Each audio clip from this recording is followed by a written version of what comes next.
कि रोज प्रतिदिन मुझे मानसिक रूप से टार्चर किया जा रहा है। मेरे परिवार के खिलाफ में षड्यंत्र रचा जा रहा है, मेरे खिलाफ में षड्यंत्र रचा जा रहा है।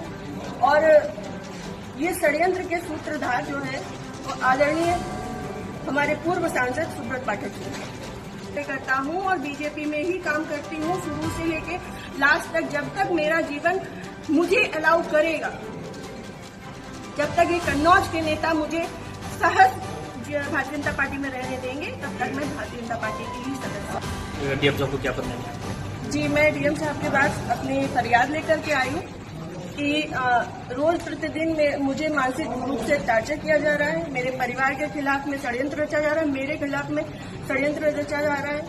और ये षड्यंत्र के सूत्रधार जो है वो आदरणीय हमारे पूर्व सांसद सुब्रत पाठक जी, जिन्होंने हमारे गेस्ट हाउस को लेकर के हमें ये कहा कि हम भूमाफिया हैं। मैं आप सब लोगों को ये बात को अवगत करा देती हूँ कि हमारी जितनी भी जमीनें हैं 35-40 बीघे से ज्यादा जमीन नहीं है, और जिसमें हम मेरे खुद के नाम पे सिर्फ 3 बीघे जमीन है। और 3 बीघे जमीन वाली महिला कैसे भूमाफिया हो सकती है? और 35-40 बीघे की जमीन में हम मेरे ससुर साहब, मेरी सासू माँ, मेरे हस्बैंड और मेरे देवर देवरानी 6 लोग आते हैं।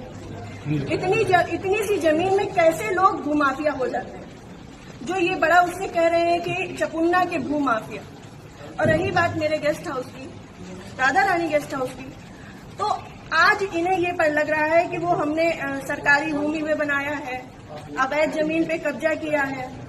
तब क्यों नहीं लग रहा था जब 5 साल से उसी में दावतें खा रहे थे, भारतीय जनता पार्टी की मीटिंगें कर रहे थे, हमारा पैसा खर्च करवा रहे थे, रोज मीटिंगें करता हूँ और बीजेपी में ही काम करती हूँ शुरू से लेके लास्ट तक, जब तक मेरा जीवन मुझे अलाउ करेगा, जब तक ये कन्नौज के नेता मुझे सहज भारतीय जनता पार्टी में रहने देंगे, तब तक मैं भारतीय जनता पार्टी की ही सदस्य हूँ। मैंने बात ये इस विषय के बारे में यहाँ से लेके प्रदेश अध्यक्ष तक को सबको सारी बातें पता है, और आज से नहीं पता है, ये पिछले 2 सालों से पता है।